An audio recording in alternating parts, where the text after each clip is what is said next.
M ಪ್ರವ್ರಜಂತಮನುಪೇತಮಪೇತಕೃತ್ಯಂ ದ್ವೈಪಾಯನೋ ವಿರಹಕಾತರ ಆಜುಹಾವ ಪುತ್ರಾ ಇತಿ ತನ್ಮಯತಯಾ ತರವೋಪಿ ನೇದುಃ ತಂ ಸರ್ವಭೂತಹೃದಯಂ ಮುನಿಮಾನತೋಸ್ಮಿ ಯಸ್ಯಾನುಭಾವಮಖಿಲಶ್ರುತಿಸಾರಮೇಕಂ ಅಧ್ಯಾತ್ಮದೀಪಮತಿತಿತೀರ್ಷತಾಂ ತಮೋಂಧಂ ಸಂಸಾರಿಣಾಂ ಕರುಣಯಾಃ ಪುರಾಣಗುಹ್ಯಂ ತಂ ವ್ಯಾಸಸೂನುಮುಪಯಾಮಿ ಗುರುಂ ಮುನೀನಾಂ ನಾರಾಯಣಂ ನಮಸ್ಕೃತ್ಯ ನರಂ ಚೈವ ನರೋತ್ತಮಂ ದೇವೀಂ ಸರಸ್ವತೀಂ ವ್ಯಾಸಂ ತತೋ ಗ್ರಂಥಮುದೀರಯೇ ಮಾತರ್ಮೇ ಮಾತರಿಶ್ವನ್ನ ಪಿತರತುಲಗುರೋ ಭ್ರಾತರಿಷ್ಟಾಪ್ತಬಂಧೋ ಸ್ವಾಮಿನ್ ಸರ್ವಾಂತರಾತ್ಮನ್ನ ಜರ ಜರ ಇತರ್ಜನ್ಮ ಮೃತ್ಯಾಮಯಾನಾಂ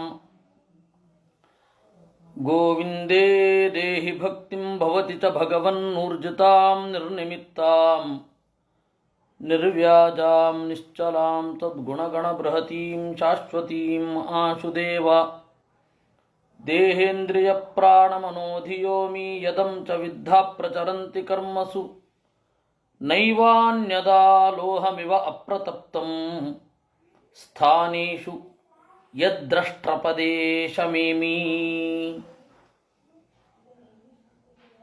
ಈ 24ನೆಯ ಶ್ಲೋಕ ಸ್ತೋತ್ರ. ಇದಾದ ಮೇಲೆ ಮಂತ್ರ ಬರೋದು 25ನೆಯದ್ದು. ಅದು ಗದ್ಯ, ಪದ್ಯ ಅಲ್ಲ. ಸಂಕರ್ಷಣನ ಮಂತ್ರವನ್ನು ಗದ್ಯ ರೂಪದಲ್ಲಿ ನಾರದರ ಮೂಲಕ ವೇದವ್ಯಾಸರು ನಮಗೆ ಕೊಟ್ಟಿದ್ದಾರೆ. ದೇಹ, ಇಂದ್ರಿಯ, ಪ್ರಾಣ, ಮನಸ್ಸು, ಬುದ್ಧಿ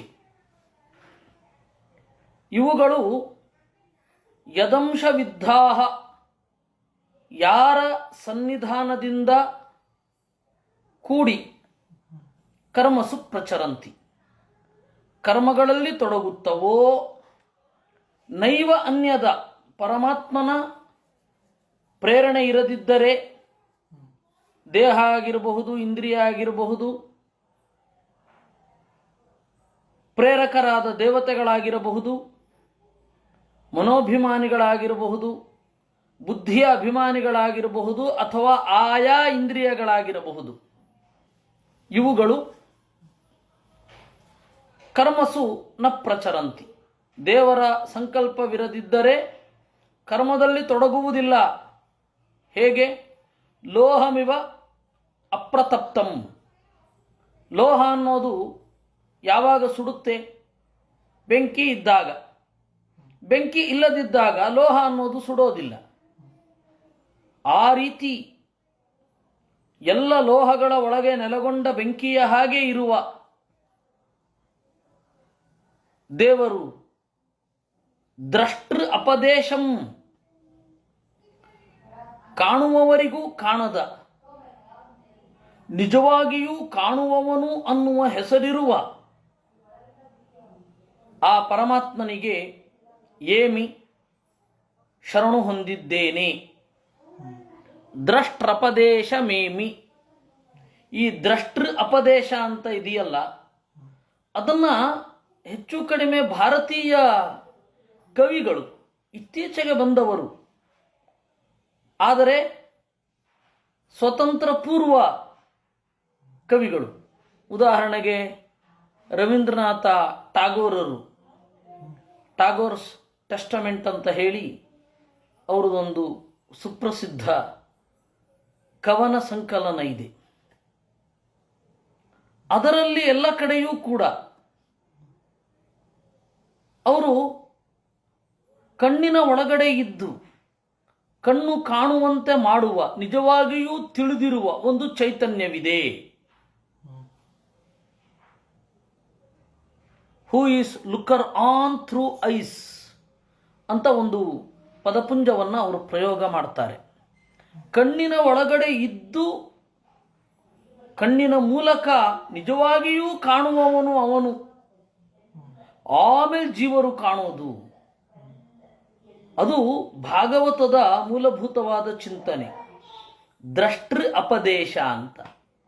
ಬಂಗಾಳದಲ್ಲಿ ಭಾಗವತದ ಚಿಂತನೆ ವ್ಯಾಪಕವಾಗಿದ್ದ ಕಾಲ, ಅದರ ಇನ್ಫ್ಲುಯೆನ್ಸ್ ಬೇರೆ ಬೇರೆ ರೀತಿಯಲ್ಲಿ ಇಳಿದು ಅವರಲ್ಲಿ ಆ ತರಹದ ನುಡಿ ಬಂದಿರಲಿಕ್ಕೆ ಸಾಕು. ಯಾಕೆ ಹೇಳಿದೆ ಅಂತಂದರೆ, ಭಾಗವತ ಹೇಳಿದ್ದು ಮೊದಲು ದ್ರಷ್ಟೃ ಅಪದೇಶಂ. ದ್ರಷ್ಟೃ ಅಂತ ಹೇಳಿ ನಿಜವಾಗಿಯೂ ಯಾರಿಗೆ ಹೆಸರಿದೆಯೋ ಅಂತಹ ಪರಮಾತ್ಮನಿಗೆ ನಮಸ್ಕಾರ. ಇದು ಇಲ್ಲಿ ಶ್ಲೋಕ, ಇಲ್ಲಿ ಸ್ತೋತ್ರ ಮುಗೀತು. ಇನ್ನು ಮುಂದೆ ಮಂತ್ರ ಇದೆ. ಮಂತ್ರವನ್ನು ಯಾರಾದರೂ ಜಪ ಮಾಡ್ತೀರಾ ಆದರೆ ಮಾಡಬಹುದು, ಆದರೆ ಇದನ್ನು ಹೆಚ್ಚು ಮಾಡಲಿಕ್ಕೆ ಹೋಗಬೇಡಿ. ಯಾಕೆಂದರೆ ಸಂಕರ್ಷಣ ಮಂತ್ರ ಆಗಿರಬಹುದು, ಶೇಷ ಮಂತ್ರ ಆಗಿರಬಹುದು, ಅದರ ವೈಬ್ರೇಷನ್ ತಡೆದುಕೊಳ್ಳಲಿಕ್ಕೆ ಕಷ್ಟ. ಈ ದೇಹ ಆ ವೈಬ್ರೇಷನನ್ನು ತಡೆದುಕೊಳ್ಳುವ ತಾಕತ್ತು ಇದೆಯಾ ಇಲ್ವಾ ಅಂತ ನೀವು ತೀವ್ರ ಪರೀಕ್ಷೆ ಮಾಡೋದೇನು ಬೇಡ. ಒಂದು 10-12 ಚಿಂತನೆ ಮಾಡಿದರೆ ಸಾಕು. ಮಾಡೋದೇ ಆದರೆ ತೀರಾ 108 ಆ ತರಹ ಎಲ್ಲ ಮಾಡಲಿಕ್ಕೆ ಹೋಗಬೇಡಿ. ಅದು ಶೇಷ ಮಂತ್ರ ಆಗಿರಬಹುದು, ತಂತ್ರಸಾರ ಸಂಗ್ರಹದಲ್ಲಿ ಹೇಳಿದ್ದು. ಹಾಗೆ ಭಾಗವತದಲ್ಲಿ ಹೇಳಿದ ಈ ಸಂಕರ್ಷಣ ಮಂತ್ರ ಆಗಿರಬಹುದು. ಇನ್ನು ಪಂಚಮ ಸ್ಕಂಧದಲ್ಲಿ ಹೇಳಿದ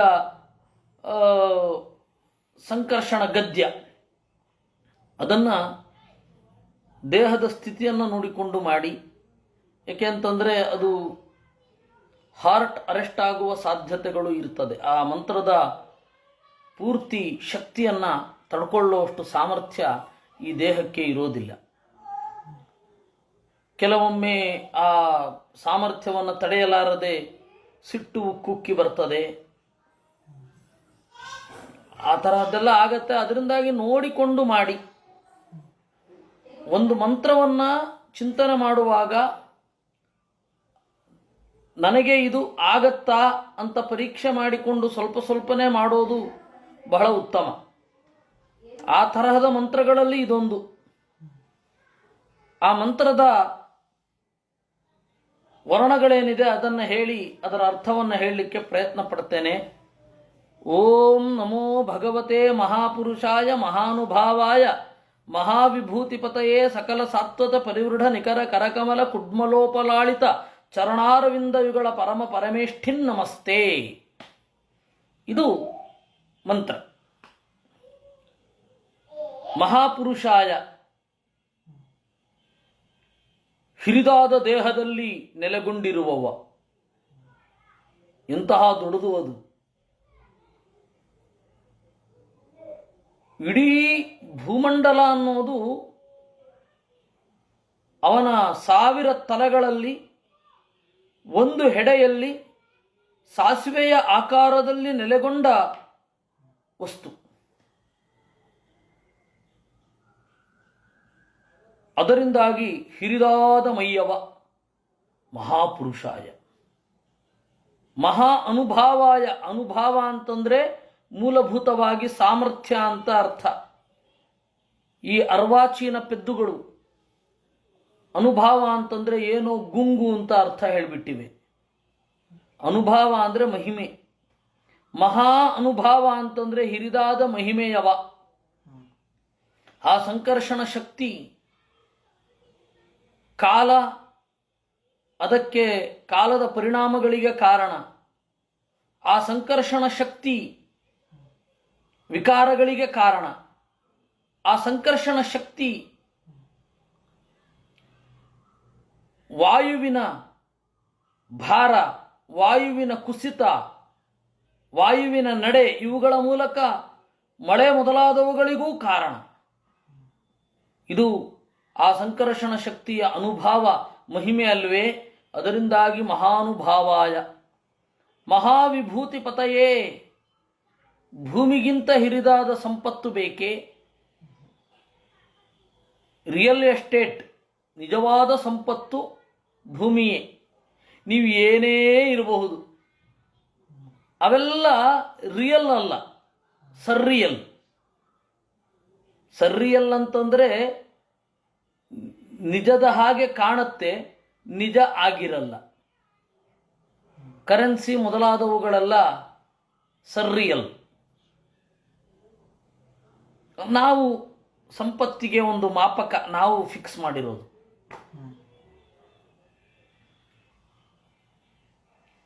ಅದರಿಂದಾಗಿ ನಿಜವಾದ ಸಂಪತ್ತು ಭೂಮಿ.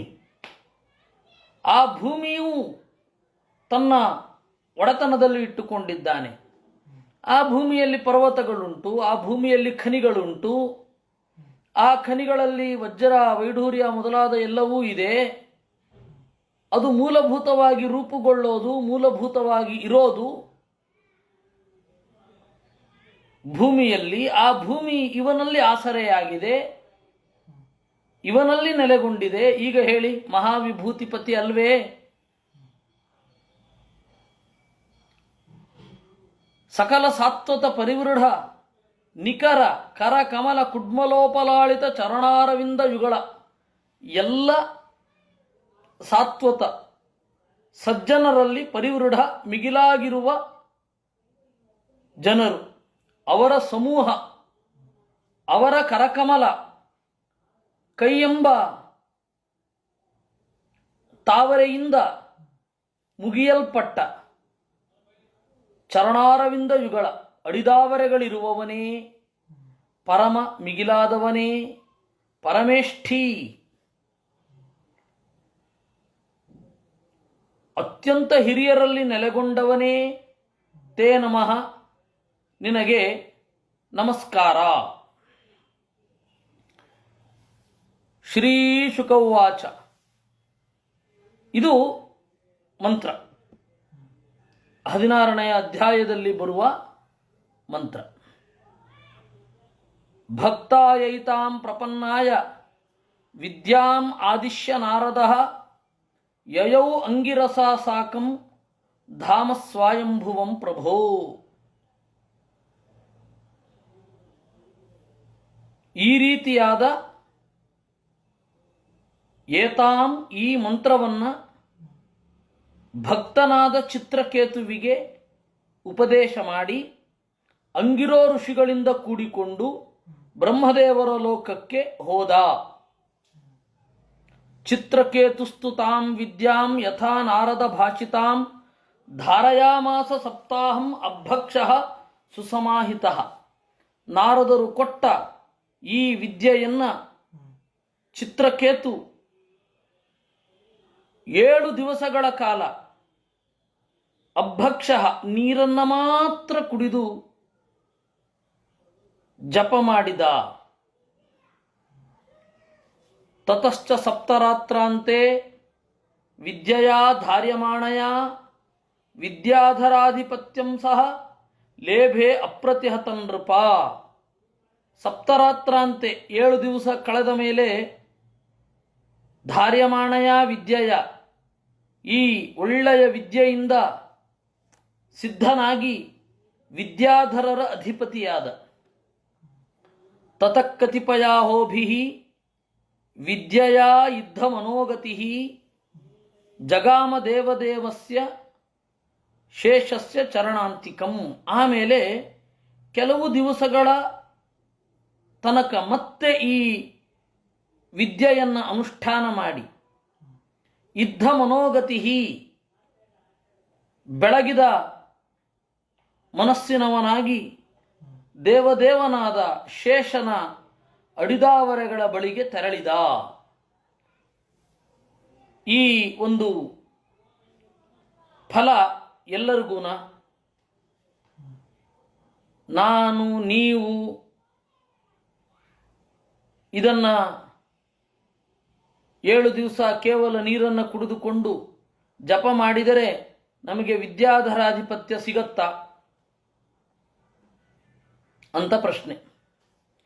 ಅದಕ್ಕೆ ಆಚಾರ್ಯರು ಹೇಳ್ತಾರೆ,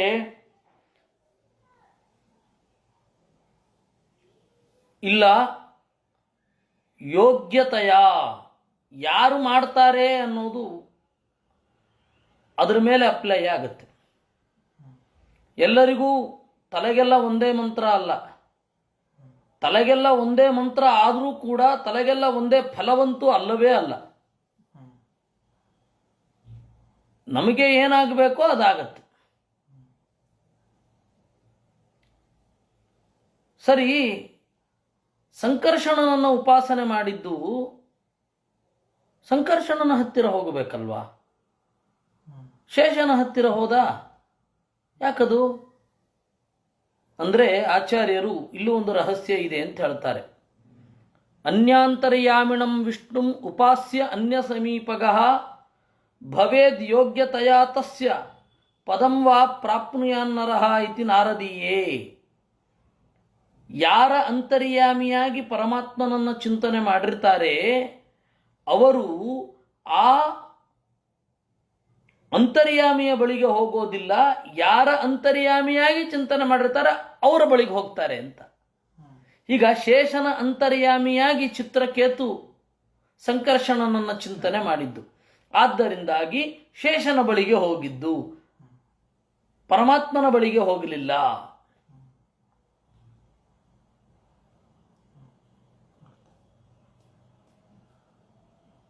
ಮೃಣಾಲ ಗೌರಂ, ಆ ಶೇಷ ಹೇಗಿದ್ದ ಅದನ್ನು ಹೇಳ್ತಾರೆ.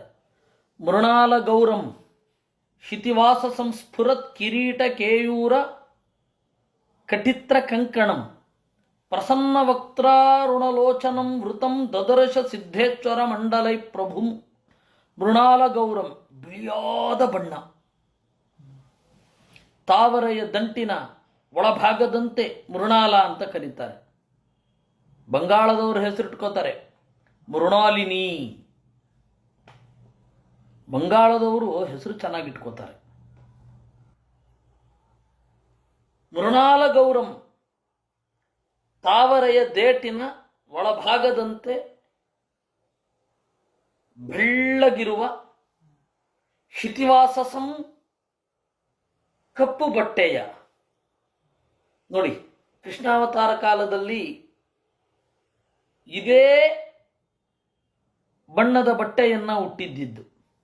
ಸ್ಫುರತ್ ಕಿರೀಟ ಕೇಯೂರ ಕಟಿತ್ರ ಕಂಕಣಂ, ಹೊಳೆಯುವ ಕಿರೀಟ, ತೋಳಬಂದಿ, ಕಟಿತ್ರ ಅಂದರೆ ಡಾಬು, ಕಂಕಣ ಅಂತಂದರೆ ಬಳೆ, ಇವುಗಳನ್ನು ತೊಟ್ಟಿರುವ ಪ್ರಸನ್ನ ವಕ್ತಾರುಣ ಲೋಚನಂ, ಮುಗುಳು ನಗೆಸೂಸುವ ಕಣ್ಣು ಮೋರೆ ಇರುವ, ಸಿದ್ಧೇಶ್ವರ ಮಂಡಲೈ ವೃತಂ, ಎಲ್ಲ ಸಿದ್ಧರೂ ಸುತ್ತಲೂ ಇದ್ದಾರೆ, ಅಂತಹ ಶೇಷನನ್ನ ಕಂಡ. ತದ್ದರ್ಶನ ಧ್ವಸ್ತ ಸಮಸ್ತ ಕಿಲ್ಬಿಷಃ ಸ್ವಸ್ಥಾಮರಾಂತ ಕರಣೋಭ್ಯಯಾನ್ ಮುಹುಹು ಪ್ರವೃದ್ಧ ಭಕ್ತ್ಯ ಪ್ರಣಯಾಶ್ರುಲೋಚನಃ ಪ್ರಹೃಷ್ಟ ರೋಮ ತಂ ಅನಾದಿ ಪೂರುಷಂ. ತದ್ದರ್ಶನ ಧ್ವಸ್ತ ಸಮಸ್ತ ಕಿಲ್ಬಿಷಃ, ಶೇಷನನ್ನು ನೋಡಿದೊಡನೆ ಎಲ್ಲ ಪಾಪ ಪರಿಹಾರ ಆಯಿತು. ಸ್ವಸ್ಥಾಮಲಾಂತ ಕರಣ, ಮನಸ್ಸು ತೊಳೆದು ಹೋಯಿತು. ಮನಸ್ಸು ತೊಳೆಯೋದು ಅಂದರೆ ಅತ್ಯಂತ ಸೂಕ್ಷ್ಮವಾದ ವಸ್ತುಗಳು ಕಾಣ್ಲಿಕ್ಕೆ ಶುರು ಆಗೋದು ಅಂತ ಅರ್ಥ.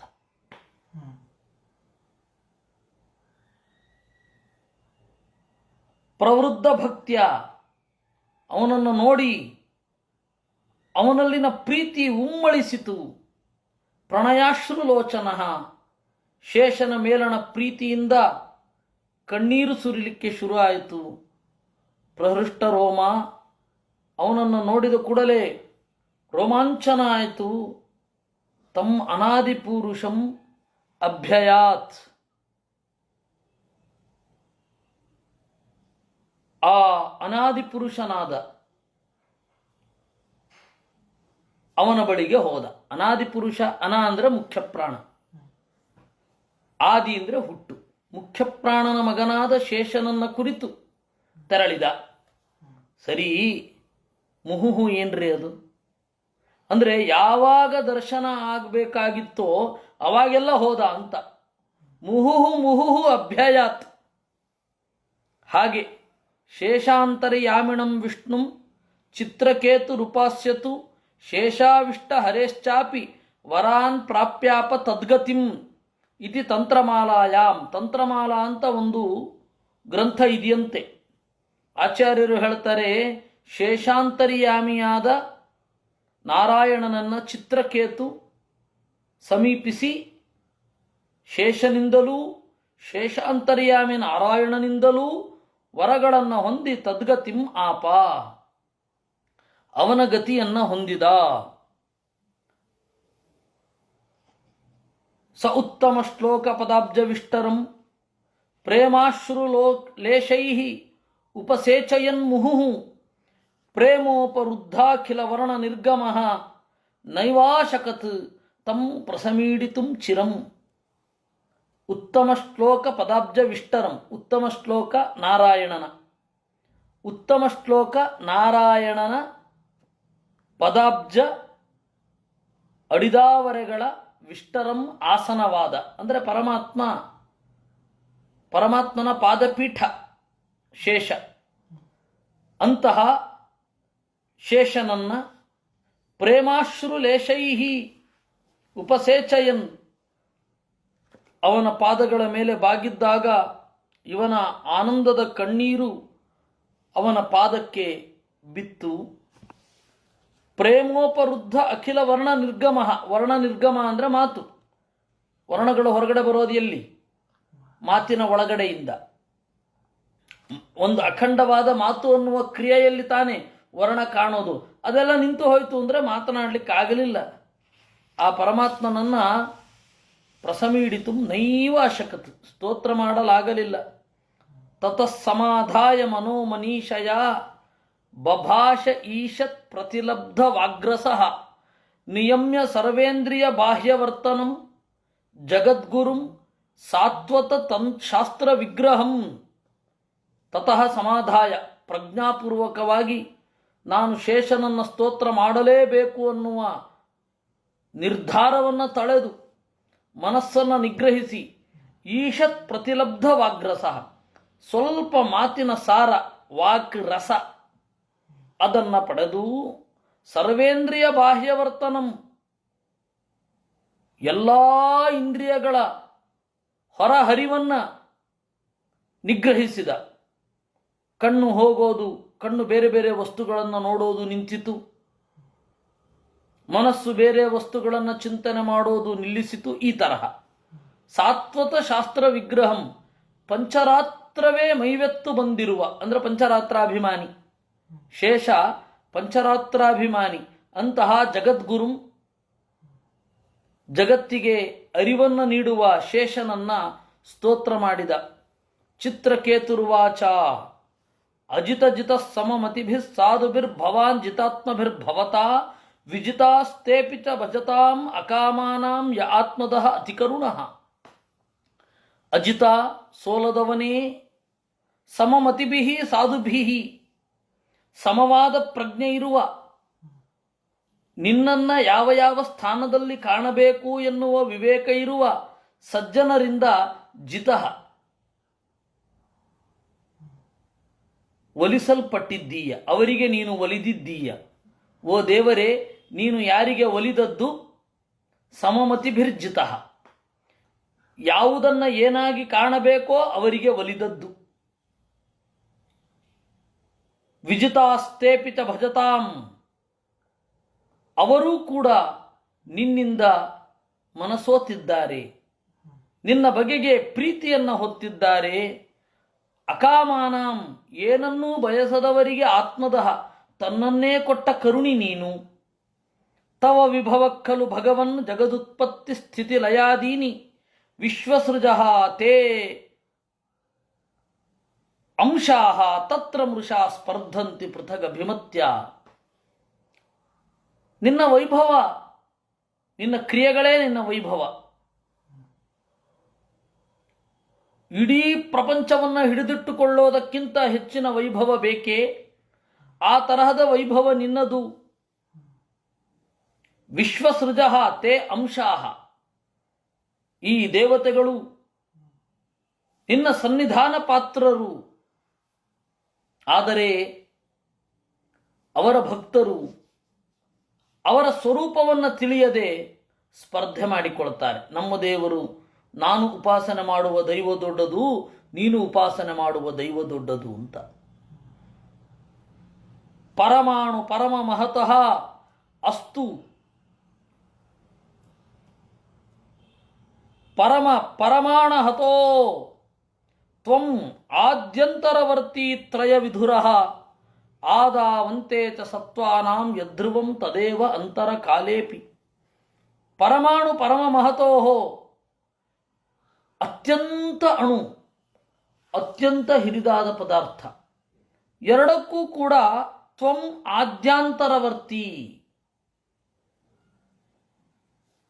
ಶುರು ಮತ್ತೆ ಕೊನೆಗಳಲ್ಲಿ ಇರುವವ. ಒಂದು ಪರಮ ಮಹತ್ ಮೊದಲು ಹೇಗಿತ್ತು, ವಸ್ತುಗಳ ವಿಕಾರದಿಂದ ಯಾವ ರೀತಿ ಬದಲಾವಣೆ ಆಯಿತು ಅದನ್ನು ನೀನು ಕಣ್ಣಾರೆ ಕಂಡವ. ಅತ್ಯಂತ ಪರಮಾಣು ಹೇಗಿತ್ತು ಇದನ್ನೂ ಕಂಡವ. ತ್ರಯ ವಿಧುರಃ, ಮೂರಿಲ್ಲ ನಿನಗೆ. ಯಾವಾಗ ಆದಿ ಇಲ್ಲ ಅಂತ್ಯ ಇಲ್ಲ, ನಡುವಣ ಕಾಲ ಇರೋದೇ ಇಲ್ಲ. ಅದರಿಂದಾಗಿ ಆದಾವಂತೆ ಚ ಸತ್ವಾನಾಂ ಯದ್ಧ್ರುವಂ, ಜೀವರ ಅಥವಾ ಪದಾರ್ಥಗಳ ಆದಿಯಲ್ಲಿ ಅಂತ್ಯದಲ್ಲಿ ಯಾವುದಿರುತ್ತೆ ಅದೇ ನಡುವೆಯೂ ಇರುತ್ತೆ. ಯಾವುದಕ್ಕೆ ಆದಿ ಇಲ್ಲ ಅಂತ್ಯ ಇಲ್ಲ ಅದಕ್ಕೆ ನಡುವಣ ಕಾಲವೂ ಇಲ್ಲ. ಕ್ಷಿತ್ಯಾದಿಭಿಃ ಏಷ ಕಿಲ ಆವೃತಃ ಸಪ್ತಭಿಃ ದಶಗುಣೋತ್ತರೈಃ ಅಂಡಕೋಶಃ ಯತ್ರ ಭಗವತ್ಯಣುಭ್ಯಃ ಅಣುಕಲ್ಪಃ ಸಹಾಂಡಕೋಟಿಭಿಸ್ತದನಂತಂ. ಕ್ಷಿತ್ಯಾದಿಭಿಃ ಏಷ ಕಿಲ ಆವೃತಃ ಸಪ್ತದಶಭಿಃ, ಈ 16 ಎಲ್ಲವನ್ನು ಸುತ್ತುವರೆದಿದ್ದಲ್ಲವೇ. ಮುಖ್ಯವಾಗಿ 7, ಈ 7 ಎಲ್ಲವನ್ನ ಸುತ್ತುವರೆದಿದೆ. 16 ಅಂತ ಹೇಳಿದಾಗ 5 ಕರ್ಮೇಂದ್ರಿಯ, 5 ಜ್ಞಾನೇಂದ್ರಿಯ, ಅವುಗಳ ವಿಷಯ 15 ಆಯಿತು. ಮನಸ್ಸು, ಬುದ್ಧಿ ಇದು ಸೇರಿದರೆ 16 ಆಗ್ತದೆ. 16, 17. ಇನ್ನು 7 ಅಂತ ಹೇಳಿ, 7 ಹೇಗೆ? ಈ ಬ್ರಹ್ಮಾಂಡದ ಆಯಾಮಗಳು,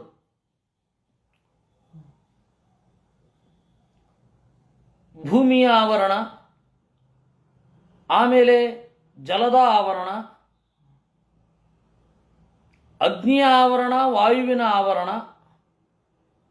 ಆಮೇಲೆ ಆಕಾಶ, ಅಹಂಕಾರ ತತ್ವ, ಆಮೇಲೆ ಮಹತ್ತತ್ವ. ಇವುಗಳಿಂದ ಆವೃತನಾಗಿದ್ದೀಯ. ಇಡೀ ಪ್ರಪಂಚ ಅದನ್ನು ನೀನು ನೋಡ್ತೀಯ. ಸಪ್ತಭಿಃ ದಶಗುಣೋತ್ತರೈಃ ಅಂಡಕೋಶ, ಒಂದೊಂದು ಕೂಡ 10 ಪಟ್ಟು ಇವುಗಳಿವೆ. 10 ಪಟ್ಟು ಇರುವ ಈ 7ಗಳಿಂದ ಆವೃತವಾಗಿದೆ ಇಡೀ ಬ್ರಹ್ಮಾಂಡ. ಯತ್ರ ಭಗವತಿ ಅಣುಭ್ಯಃ ಅಣುಕಲ್ಪಃ ಸಹಾಂಡಕೋಟಿಭಿಃ ತದನಂತಂ. ಈ ನಾವು ಕಾಣ್ತಾ ಇರುವ ಹಿರಿದಾದ ಅಂಡ, ಮೊಟ್ಟೆ, ಬ್ರಹ್ಮ ಅಂಡ, ಹಿರಿದಾದ ಈ ಮೊಟ್ಟೆ ಏನಿದೆ ಅದು ಶೇಷನ ಪಾಲಿಗೆ ಒಂದು ಸಣ್ಣ ಅಂಶ ಇದ್ದ ಹಾಗೆ. ಅಂತಹ ಶೇಷನಿಗೆ ನಮಸ್ಕಾರ. ನಮ್ಮ ತಟ್ಟಿಯವರು ಪ್ರಶ್ನೆ, ತ್ರಯ ವಿಧುರಃ ಅಂದರೆ ಏನು? ವಿಧುರಃ ಅಂದರೆ ರಹಿತ, ಮೂರಿಲ್ಲ. ವಿಧುರ ಅಂದರೆ ಇಲ್ಲದೆ ಇರೋನು. ತ್ರಯ ವಿಧುರ, ಮೂರಿಲ್ಲ, ಆದಿ ಇಲ್ಲ ಅಂತ್ಯ ಇಲ್ಲ ಅಂದಾಗ ಆದಿ ಅಂತ್ಯಗಳನ್ನು ಇಟ್ಟುಕೊಂಡು ನಡುವೆ ಇದೆ ಅಂತ ಹೇಳೋದಲ್ವಾ? ಆದಿ ಅಂತ್ಯಗಳೇ ಇಲ್ಲದೆ ಹೋದಾಗ ನಡುವಣ ಅವಸ್ಥೆಯೂ ಇಲ್ಲ. ಅದಕ್ಕೆ ತ್ರಯ ವಿಧುರಃ ಅಂತ ಹೇಳೋದು. ಮುಂದೆ ಹೋಗೋಣ. ವಿಷಯತೃಷೋ ನರಪಶವೋ ಯ ಉಪಾಸತೆ ವಿಭೂತಿರ್ನಪರಂ ತ್ವಾಂ ತೇಷಾಮಾಶಿಷ ಈಶ ತದನು ವಿನಶ್ಯಂತಿ ಯಥಾ ಅರಾಜಕುಲಂ. ವಿಷಯವನ್ನು ಉತ್ಕಟವಾಗಿ ಬಯಸುವ ನರಪಶುಗಳು ನಿನ್ನ ಸನ್ನಿಧಾನ ಇರುವ ವ್ಯಕ್ತಿಗಳನ್ನು ಗೌರವಿಸುತ್ತಾರೆ, ನಿನ್ನನ್ನಲ್ಲ. ಅವರ ಆಸೆ ಏನಿದೆ ಅದು ಈಡೇರಿದ ಮೇಲೆ ಅವರು ಮತ್ತೆ ದುಃಖವನ್ನು ಹೊಂದುತ್ತಾರೆ. ಕಾಮಧಿಯಸ್ತ್ವಯಿ ರಚಿತ ನ ಪುನರಾರೋಹಂತಿ ಯಥಾ ಕರಂಭ ಬೀಜಾನಿ ಜ್ಞಾನಾತ್ಮನಿ ಅಗುಣಮಯೇ ಗುಣಗಣತಃ ಅಸ್ಯ ದ್ವಂದ್ವ ಜಾಲಾನಿ. ಕಾಮಧಿಯ, ನಿನ್ನಲ್ಲಿ ಇದನ್ನು ಕೇಳಬೇಕು ಅದನ್ನು ಕೇಳಬೇಕು ಅನ್ನುವ ಬಯಕೆಯನ್ನು ಬಹಳ ಜನ ಇಟ್ಕೊಂಡಿರ್ತಾರೆ. ತ್ವಯಿ ರಚಿತಾ ಕಾಮಧಿಯ, ಅದು ನ ಪುನರಾರೋಹಂತಿ, ಅವರ ಕಾಮನೆ ಈಡೇರುತ್ತೆ, ಆದರೆ ಅದು ಮುಂದೆ ಒಯ್ಯುವುದಿಲ್ಲ. ಹೇಗೆ? ಯಥಾ ಕರಂಭ ಬೀಜಾನಿ, ಹುರಿದ ಬೀಜಗಳ ಹಾಗೆ. ಗಟ್ಟಿ ನೆಲದಲ್ಲಿ ಬಿದ್ದ ಬೀಜಗಳ ಹಾಗೆ. ಜ್ಞಾನಾತ್ಮನಿ ಅಗುಣಮಯೇ, ಜ್ಞಾನವನ್ನು ನೀಡುವ ಸತ್ವರಜಸ್ತಮೋ ಗುಣಗಳಿಂದ ಆಚೆ ಇರುವ ಇವನಿಗೆ ಗುಣಗಣತಃ ದ್ವಂದ್ವಜಾಲಾನಿ, ದೇವನನ್ನ ಸರಿಯಾಗಿ ಚಿಂತನೆ ಮಾಡದಿದ್ದರೆ ಗುಣಗಣತಃ ಸತ್ವಗುಣ ರಜೋಗುಣ ತಮೋಗುಣಗಳಿಂದ ದ್ವಂದ್ವಜಾಲಾನಿ, ಸೋಲು ಗೆಲುವು ಮೊದಲಾದ ಜೋಡಿಗಳು, ದ್ವಂದ್ವ ಖಯಾಸ್ ಅಂತ ಏನು ಆಂಗ್ಲದಲ್ಲಿ ಹೇಳ್ತಾರೆ, ಅದು ದ್ವಂದ್ವ ಅಂತ. ಎರಡಕ್ಕೂ ಅವಕಾಶ ಇರುತ್ತೆ, ಅದು ದ್ವಂದ್ವ ಜೋಡಿಗಳು. ಜಿತಮಜಿತ ತದಾ, ನಾನು ಖಯಾಸ್ ಅಂತ ಹೇಳಿದ್ದು ಬೇರೆ ಬೇರೆ ಅರ್ಥಗಳಿರಬಹುದು, ಆದರೆ ನಾನು ಹೇಳಿದ ಯಾವ ಅರ್ಥದಲ್ಲಿ, ನೀಶೆ ದ್ವಂದ್ವಗಳು ಅನ್ನುವ ಅರ್ಥದಲ್ಲಿ ಖಯಾಸ್ ಅಂತ ಬಳಸ್ತಾನೆ, ಆ ಪರಿಭಾಷೆ ಇಟ್ಕೊಂಡು ನಾನು ಹೇಳಿದ್ದು. ಬೇರೆ ಅರ್ಥಗಳು 10 ಉಂಟು. ದ್ವಂದ್ವ ಅನ್ನೋದಕ್ಕೆ ಫ್ರೆಡರಿಕ್ ನೀಶೆ ಬಳಸುವಂತಹ ಪರಿಭಾಷೆಯನ್ನು ಇಟ್ಕೊಂಡು ಹೇಳಿದ್ದು. ಜಿತಮಜಿತ ತದಾ ಭವತಾ ಯದಾಹ ಭಾಗವತ ಧರ್ಮ ಮನವದ್ಯಂ ನಿಷ್ಕಿಂಚನಾಯೇ ಮುನಯ ಆತ್ಮಾರಾಮ ಯಮುಪಾಸತೆ ಅಪವರ್ಗಾಯ. ಅಜಿತ, ಓ ಎಂದು ಸೋಲದವನೇ, ನೀನು ಸಜ್ಜನರಿಗಾಗಿ ಭಾಗವತ ಧರ್ಮವನ್ನು ಹೇಳಿದೆ, ಅದರಲ್ಲಿ ದೋಷ ಲೇಷವೂ ಇಲ್ಲ. ಪಂಚರಾತ್ರದ ಮೂಲಕ, ತಂತ್ರಶಾಸ್ತ್ರದ ಮೂಲಕ ಹೇಳಿದೆ. ನಿಷ್ಕಿಂಚನಾಯೇ ಮುನಯ, ನಮ್ಮದೇನೂ ಇಲ್ಲ ಅನ್ನುವ ವಿನೀತ ಭಾವ ಇರುವ ಮುನಿಗಳು. ಆತ್ಮಾರಾಮಾಹ, ದೇವರಿಂದಲೇ ಆನಂದ ಪಡೆಯಬೇಕು ಅಂತನ್ನುವ ಗುರಿ ಇರುವವರು. ಅಪವರ್ಗಾಯ, ಮುಕ್ತಿಗಾಗಿ, ಇದರ ಬಿಡುಗಡೆಗಾಗಿ ಎಂ ಉಪಾಸತೆ, ಈ ಧರ್ಮಗಳ ಮೂಲಕ ನಿನ್ನನ್ನು ಆರಾಧಿಸುತ್ತಾರೆ, ನಿನ್ನ ಬಳಿ ಸರಿಯುತ್ತಾರೆ. ವಿಷಮಮತಿ ನಯತ್ರ ನೃಣಾಂ ತ್ವಮಹಮಿತಿ ಮಮ ತವೇತಿ ಯೋನ್ಯತ್ರ ವಿಷಮಧಿಯಾ ರಚಿತ ಸಹಿ ಅಶುದ್ಧ ಕ್ಷಯಿಷ್ಣು ಅಧರ್ಮ ಬಹುಳ. ಯಾರಿಗೆ ನಿನ್ನ ಸ್ಥಾನದ ಬಗೆಗೆ ಸರಿಯಾದ ಅರಿವಿರುವುದಿಲ್ಲ ಅವನು ವಿಷಮಮತಿ. ನಾನು ನನ್ನದು ಅಂತ ಹೇಳಿ ಈ ದೇಹದಲ್ಲಿ ಪ್ರಜ್ಞೆ ಇರುತ್ತೆ, ಅವರಿಗೆ ನಿನ್ನ ಸನ್ನಿಧಾನದ ಅರಿವು ಇರುವುದಿಲ್ಲ. ವಿಷಮಧಿಯಾ ರಚಿತ ಸಹಿ ಅಶುದ್ಧ, ಅದು ಅತ್ಯಂತ ಅಶುದ್ಧ. ಕ್ಷಯಿಷ್ಣು,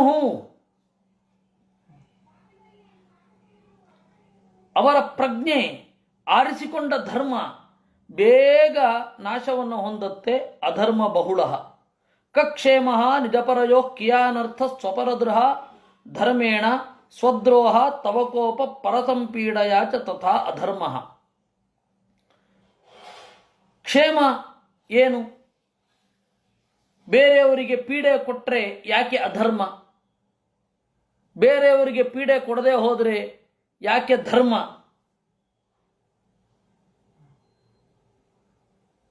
ಬೇರೆಯವರಿಗೆ ಪೀಡೆ ಕೊಡೋದು ಯಾಕೆ ಅಧರ್ಮ ಅಂತಂದ್ರೆ, ಅವರು ಪರಮಾತ್ಮನ ಪ್ರತಿಮೆ ಆಗಿರ್ತಾರೆ. ಅವರಿಗೆ ಪೀಡೆ ಕೊಡುವಾಗ ನಾವು ಇದು ಪೀಡೆ ಕೊಟ್ಟು ಅವರ ಉನ್ನತಿಯನ್ನ, ಅವರ ಧರ್ಮ ಅರ್ಥ ಕಾಮ ಉಪಭೋಗಗಳನ್ನು ತಡೆಯುವುದು, ಅದರ ಒಳಗಡೆ ಇರುವ ದೇವರಿಗೆ ಮಾಡುವ ಅವಮಾನ ಅನ್ನೋದು ಗೊತ್ತಿರಲ್ಲ. ಅದರಿಂದಾಗಿ ಅದು ಅಧರ್ಮ. ಕೃಷ್ಣ ಸಭಾಪರ್ವದಲ್ಲಿ ಹೇಳಿದ್ದೆ ಅದು. ಈಗ ಏನು ವಿಶ್ವಸಂಸ್ಥೆಯವರು ಅಥವಾ ಇಡೀ ಪ್ರಪಂಚ ಹಿಂಸೆ ಅಂತ ಯಾವುದನ್ನು ಒಪ್ಪಿದೆ, ಅಪರಾಧ ಅಂದರೆ ಏನು, ಅದಕ್ಕೆ ಸರಿಯಾದ ಸೂತ್ರಗಳಿಲ್ಲ. ಮಹಾಭಾರತದಿಂದ ಭಾಗವತದಿಂದ ನೀವು ಈ ಸೂತ್ರಗಳನ್ನು ಪಡೆಯಬಹುದು. ಹಿಂಸೆ ಅಂದರೆ ಏನು? ಧರ್ಮಾರ್ಥ ಕಾಮ ಪ್ರತಿಬಂಧವನ್ನೇ ಹಿಂಸೆ ಅಂತ ಕರೆಯೋದು. ಒಬ್ಬ ವ್ಯಕ್ತಿ ಧರ್ಮವನ್ನು ಪಾಲಿಸಿ ಅರ್ಥವನ್ನು ಅನುಭವಿಸಿ ತನ್ನ ಬಯಕೆಗಳನ್ನು ಈಡೇರಿಸಿಕೊಂಡು ಮೋಕ್ಷದ ಕಡೆಗೆ ಹೋಗ್ತಾನೆ. ಇದು ಜೀವನ ಸಹಜವಾದ ನಡೆ, ವಿಕಾಸ. ಇದಕ್ಕೆ ಅಡ್ಡಿ ಮಾಡಿದ್ರೆ ಅದು ಹಿಂಸೆ ಆಗುತ್ತೆ. ಧರ್ಮ ಏನಿದೆ, ಆ ಧರ್ಮ ಅನ್ನೋದು ಈ ಪುರುಷಾರ್ಥಗಳ ವಿಕಾಸ ಆಗಬೇಕು. ಧರ್ಮದಿಂದ ಅರ್ಥದ ವಿಕಾಸ ಆಗಬೇಕು, ಕಾಮದ ವಿಕಾಸ ಆಗಬೇಕು, ಮೋಕ್ಷದ ಕಡೆಗೆ ಸಾಗಬೇಕು. ಈ ಮೂರು ಪರಸ್ಪರ ಪೂರಕ ಆಗಿರಬೇಕು. ನಮ್ಮ ಕರ್ತವ್ಯದ ಪಾಲನೆ, ಅದರಿಂದ ನಮಗೆ ಸಿಗುವಂತಹ ಲಾಭ, ಆ ಲಾಭದಿಂದ ಬೆಳೆಯುವಂತಹ ನಮ್ಮ ಬಯಕೆಗಳು, ಮೂರು ಪರಸ್ಪರ ಪೂರಕ ಆಗಿರಬೇಕು. ಧರ್ಮ, ಅರ್ಥ, ಕಾಮ. ನಾವು ಧರ್ಮಶಾಸ್ತ್ರವನ್ನು ನೋಡುವಾಗಲೂ ಇದೇ ದೃಷ್ಟಿಯಲ್ಲಿ ಇರಬೇಕು. ಈ ಸಮಗ್ರವಾಗಿ ನೋಡದೇ ಇರೋದರಿಂದ ಅನೇಕ ಅನರ್ಥಗಳು ಸಂಭವಿಸಿದೆ. ಧರ್ಮದಿಂದ ಬೇರೆಯವರ ಧರ್ಮಕ್ಕೆ ಘಾಸಿಯಾದರೆ, ಧರ್ಮ ವಿಪರೀತ ಆಗಿ ಅರ್ಥ ಕಾಮಗಳು ನಾಶ ಆದರೆ ಅದು ಹಿಂಸೆ. ಅರ್ಥದ ಬಯಕೆ ಜಾಸ್ತಿಯಾಗಿ ನಮ್ಮ ಧರ್ಮದ ಮತ್ತು ನಮ್ಮ ಕಾಮದ ಈಡೇರಿಕೆ ಸಾಧ್ಯವಾಗದಿದ್ದರೆ ಅದು ಅಧರ್ಮ, ಅದು ಅಪರಾಧ. ಕಾಮ ವಿಪರೀತ ಆಗಿ, ಅದು ವಿಕೃತ ಆಗಿ ಬೇರೆಯವರ ಧರ್ಮ ಕಾಮಗಳನ್ನು ಹೊಡೆದರೆ ಅದು ತಪ್ಪು. ಸರಿತಪ್ಪುಗಳಿಗೆ ಇದೇ ವ್ಯಾಖ್ಯಾನ, ಹಿಂಸೆ ಅಹಿಂಸೆಗಳಿಗೆ ಇದೇ ವ್ಯಾಖ್ಯಾನ. ಇಡೀ ಜಗತ್ತಿನಾದ್ಯಂತ ಯಾವುದೇ ಮೂಲೆಯಲ್ಲಿ ನಡೆಯುವ ಸರಿತಪ್ಪುಗಳನ್ನು ಇದರಿಂದಲೇ ತೀರ್ಮಾನ ಮಾಡಿಬಿಡಬಹುದು. ಅದು ಯಾಕೆ ಸರಿ, ಅದು ಯಾಕೆ ತಪ್ಪು. ಈ ಪರಿಭಾಷೆಯನ್ನು ನೀವು ಇಟ್ಕೊಳ್ಳದೆ ಹೋದರೆ ಜಗತ್ತಿನ ಯಾವ ನ್ಯಾಯಶಾಸ್ತ್ರದಿಂದಲೂ ಕೂಡ ಅಪರಾಧ ಅಂದರೆ ಏನು, ಹಿಂಸೆ ಅಂದರೆ ಏನು, ಇದು ಗೊತ್ತಾಗೋದಿಲ್ಲ. ಅದಕ್ಕೆ ಜಸ್ಟಿಸ್ ರಾಧಾ ವಿನೋದ್ ಪಾಲ್ ಅವರು ಸ್ವಾತಂತ್ರ್ಯ ಪೂರ್ವದಲ್ಲಿ ಚೀಫ್ ಜಸ್ಟಿಸ್ ಆಫ್ ಇಂಡಿಯಾ ಆಗಿದ್ದವರು, CJI. ಆ ಚೀಫ್ ಜಸ್ಟಿಸ್ ಅವರು ಮಹಾಭಾರತದ ಕೊಡುಗೆ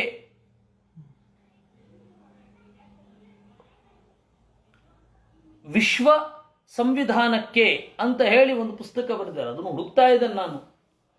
ಅದರಲ್ಲಿ ಈ ಅಂಶಗಳನ್ನೆಲ್ಲ ಒಳಗೊಂಡಿದೆ, ಅದರಲ್ಲಿ ಈ ಅಂಶಗಳನ್ನೆಲ್ಲ ಚರ್ಚೆ ಮಾಡಿದ್ದಾರೆ.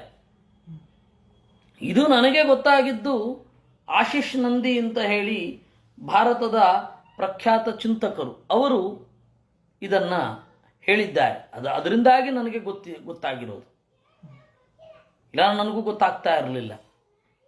ಈ ಹಿನ್ನೆಲೆಯಲ್ಲಿ ನಾವು ಮಹಾಭಾರತದ ಯೋಗದಾನ, ಭಾಗವತದ ಯೋಗದಾನ, ಅದನ್ನು ನಾವು ತಿಳ್ಕೊಳ್ಬೇಕಿದೆ. ಇಲ್ಲ ನಮಗೆ ಸರಿಯಾದ ಐಡಿಯಾನೇ ಬರಲ್ಲ ಯಾಕೆ ಹೀಗೆ ಅಂತ. ಅದರಿಂದ ಇಲ್ಲಿ ಬರೋಣ. ಅವ್ರು ಹೇಳ್ತಾರೆ, ಸ್ವದ್ರೋಹ ತವಕೋಪಃ, ಬೇರೆಯವರ ಧರ್ಮಾರ್ಥ ಕಾಮಗಳನ್ನು ತಡೆಯುವಾಗ ಅದು ನಮಗೇ ನಾವು ಮಾಡಿಕೊಂಡ ದ್ರೋಹ, ಅದರಿಂದಾಗಿ ನಿನಗೆ ಕೋಪ. ಹಾಗೆ ಪರತಂಪೀಡಯ ತಥಾ ಅಧರ್ಮ, ಬೇರೊಬ್ಬರಿಗೆ ಹಿಂಸೆ, ತಮ್ಮ ಬಗೆಗೆ ತಮಗೆ ಯಾವುದು ಹಿತ ಅಂತ ಗೊತ್ತಿಲ್ಲದೆ ಹೋದರೆ ಕೋಪ, ಅಜ್ಞಾನದಿಂದ ಕೋಪ ಬರುತ್ತೆ ನಿನಗೆ. ಗೊತ್ತಿದ್ದು ಬೇರೆಯವರನ್ನು ತಡೆದ್ರೆ ಆಗ ಅದು ಅಧರ್ಮ, ಪಾಪ ಆಗತ್ತೆ. ಇದು ಎಲ್ಲ ಆಗಮಗಳ, ಎಲ್ಲ ಧರ್ಮಶಾಸ್ತ್ರಗಳ ಆತ್ಮ ಇದು.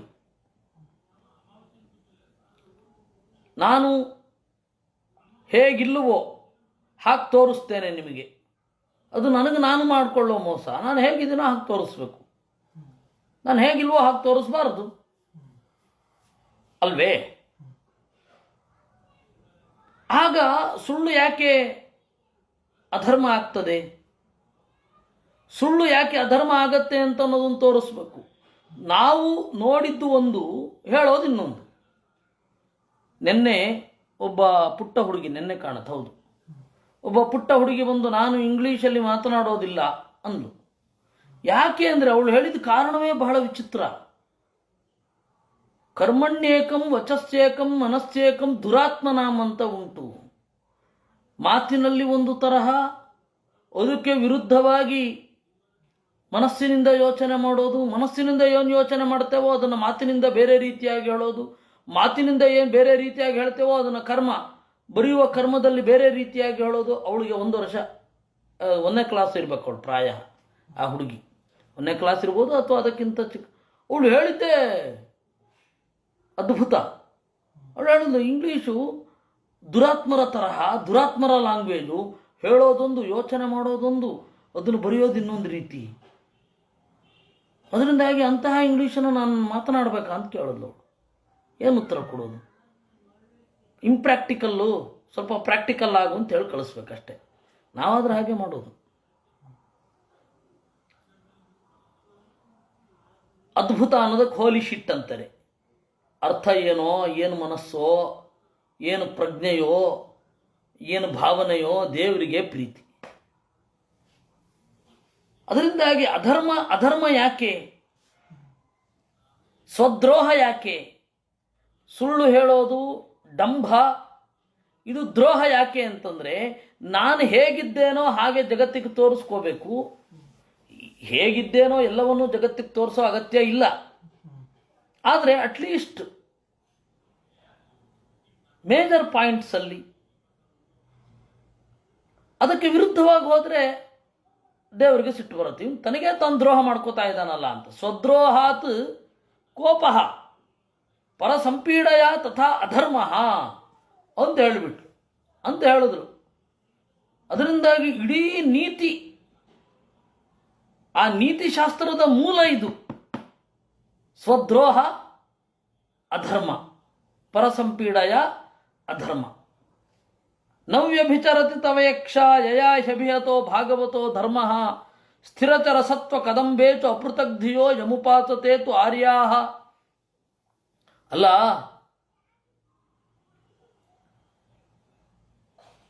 ಈಗ ಶೇಷನಿಗೆ ಅಥವಾ ಸಂಕರ್ಷಣನಿಗೆ ಈಗ ಈ ಪ್ರಜ್ಞೆ ಮಾಗಿದ ಮೇಲೆ ಬದಲಾದರೆ, ಏಕೆಂದರೆ ಮಕ್ಕಳಿಗೆಲ್ಲ ಈಗ ಒಂದು ತೋರ್ತಾ ಇರುತ್ತೆ, ಮಾಗಿದ ಮೇಲೆ ಅದು ಬದಲಾಗತ್ತೆ. ನಮ್ಮೆಲ್ಲರ ಜೀವನದಲ್ಲಿ ಅದು ಅನುಭವ ಅಲ್ವಾ?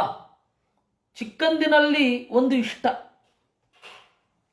ಆಮೇಲೆ ಅದು ಹಿತ ಅಲ್ಲ ಅಂತ ಗೊತ್ತಾಗತ್ತೆ, ಅದನ್ನು ಬಿಡ್ತೇವೆ. ಈಗ ಒಂದು ಇಷ್ಟ, ಮುಂದೆ ಅದು ಇಷ್ಟ ಆಗಬೇಕು ಅಂತ ಇಲ್ಲ. ಆಹಾರದ ವಿಚಾರದಲ್ಲಿ ಚಿಕ್ಕ ಮಕ್ಕಳಿಗೆ ಚಾಕೋಲೇಟ್ ಇಷ್ಟ ಆಗ್ತದೆ, ಈಗ ಆಗಲ್ಲ, ದೊಡ್ಡವರಾದ ಮೇಲೆ ಅಷ್ಟೇ. ಅದು ಬದಲಾಗ್ತಾ ಇರುತ್ತೆ. ಆ ರೀತಿ ಓ ದೇವರೇ, ನಿನ್ನ ಪ್ರಜ್ಞೆಯು ಬದಲಾದರೆ ವೈಶ್ವಿಕ ಪರಿಸ್ಥಿತಿಯ ಬದಲಾಗ್ಬಿಡತ್ತಲ್ವಾ? ಜಗತ್ತಿನ ನಡೆ ಏನಿದೆ, ಸೃಷ್ಟಿ ಸ್ಥಿತಿ ಲಯ, ಈ ಕಾನ್ಸೆಪ್ಟ್ ಎಲ್ಲ ಬದಲಾಗತ್ತೆ ದೇವರ ಪ್ರಜ್ಞೆ ಬದಲಾದರೆ. ದೇವರ ಪ್ರಜ್ಞೆ ಮಾಗಿಬಿಟ್ರೆ ಗತಿ ಏನು? ಏಕೆಂದರೆ ಇಡೀ ನೀತಿಯ ನೆಲೆಗಟ್ಟು ಬದಲಾಗಿ ಹೋಗುತ್ತೆ. ನೀತಿಯ ನೆಲೆಗಟ್ಟು ಬದಲಾದರೆ ಎಲ್ಲವೂ ಬದಲಾದಂತೆ. ಇದು ಎಂಥದ್ದಿದು? ಎಲ್ಲಿಗೆ ಹೋಗೋಣ ನಾವು? ನೀತಿಯ ನೆಲೆಗಟ್ಟೆ ಬದಲಾಗಿ ಹೋದರೆ, ಒಮ್ಮೆ ಯೋಚನೆ ಮಾಡಿದ್ರೆ ದಿಗ್ಭ್ರಾಂತಿ ಆಗಲ್ಲ? ಪ್ರಪಂಚ ಎಲ್ಲ ಈ ದಾರಿಯಲ್ಲಿ ಹೋಗ್ತಾ ಇದೆ. ಪ್ರಪಂಚ ಒಂದೇ ದಾರಿಯಲ್ಲಿ ಹೋಗ್ತಾ ಇದೆ, ಇದು ತಪ್ಪು, ಇದು ಸರಿ. ಜನರು ಬದಲಾಗ್ತಾ ಮತ್ತೆ ವಾಪಸ್ ಬರ್ತಾ, ಮತ್ತೆ ಬದಲಾಗ್ತಾ, ಮತ್ತೆ ವಾಪಸ್ ಬರ್ತಾ ಹೋಗ್ತಾ ಇರ್ತಾರೆ. ಜನರು ಬದಲಾಗ್ತಾರೆ, ಆದರೆ ಜನರ ಬದಲಾವಣೆ ಅನ್ನೋದು ಮೂಲಭೂತವಾದ ವಿಶ್ವದ ಸಿದ್ಧಾಂತವನ್ನ ಆತುಕೊಂಡು ಇದೆ. ಜಗತ್ತಿನ ದೇವರ ಯೋಚನಾ ಲಹರಿಯೇ ಬದಲಾಗೋದ್ರೆ ಯಾವುದು ಅಧರ್ಮ ಯಾವುದು ಧರ್ಮ ಅನ್ನೋದೇ ಗೊಂದಲ ಆಗಿಬಿಡತ್ತೆ. ಅದಕ್ಕೆ ಚಿತ್ರಕೇತು ದೇವರನ್ನ ಸ್ತೋತ್ರ ಮಾಡುವ ಮೂಲಕ ನಮಗೆಲ್ಲ ಅಭಯ ಕೊಟ್ಟ. ಹೆದರ್ಬೇಡ್ರಪ್ಪ, ನವ್ಯಭಿಚರತಿ ತವೇಕ್ಷ.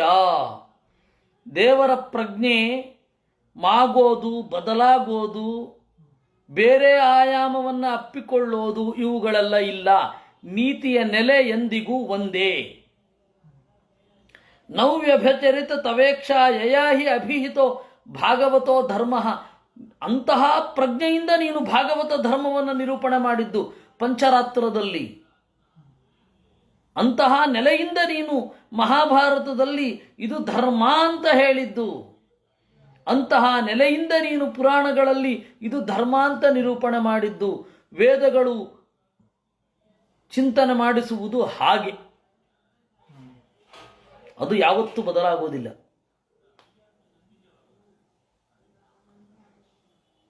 ಸ್ಥಿರಚರ ಸತ್ವ ಕದಂಬೇಶು ಅಪೃತಗ್ಧಿಯ ಯಮುಪಾಸತೇತು ಆರ್ಯಾಹ. ಅದರಿಂದಾಗಿ ಎಲ್ಲ ಹಿರಿಯರೂ ಕೂಡ ಎಲ್ಲ ಪದಾರ್ಥಗಳಲ್ಲಿ ನೀನು ಒಂದೇ ರೀತಿಯಿಂದ ಇದ್ದೀಯಾ, ನಿನ್ನ ಪ್ರಜ್ಞೆ ಬದಲಾಗೋದಿಲ್ಲ ಅಂತ ಆ ವಸ್ತುವನ್ನು ಉಪಯೋಗಿಸುವ ನೀತಿ ನಿಯಮಗಳನ್ನು ಒಂದು ಕಡೆ ಅಳವಡಿಸಿದ್ದಾರೆ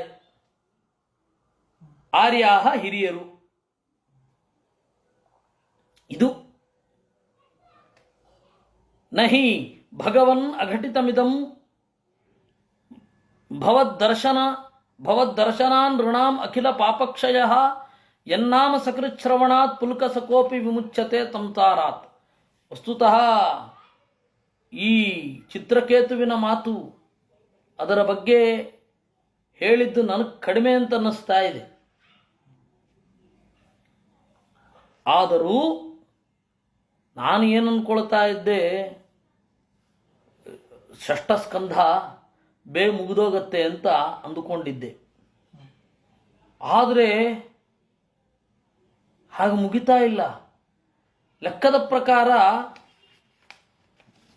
ಇವತ್ತು ನಾಳೆಯಲ್ಲಿ ಷಷ್ಠ ಸ್ಕಂಧ ಮುಗಿಬೇಕಿತ್ತು. ಇರಲಿ, ನಾವು ಟೇಪ್ ರೆಕಾರ್ಡರ್ ಅಲ್ವಾ, ಅವನು ಎಷ್ಟು ಹೇಳಿಸ್ತಾನೋ ಅಷ್ಟು. ನಹಿ ಭಗವನ್ನ ಘಟಿತಮಿದಂ ಭವದ್ದರ್ಶನಾತ್ ನೃಣಾಂ ಅಖಿಲ ಪಾಪಕ್ಷಯ. ನಿನ್ನನ್ನು ನೋಡಿದೊಡನೆ ಎಲ್ಲ ಪಾಪಗಳು ನಾಶವಾಗುವುದು ಅಚ್ಚರಿಯೇನಲ್ಲ.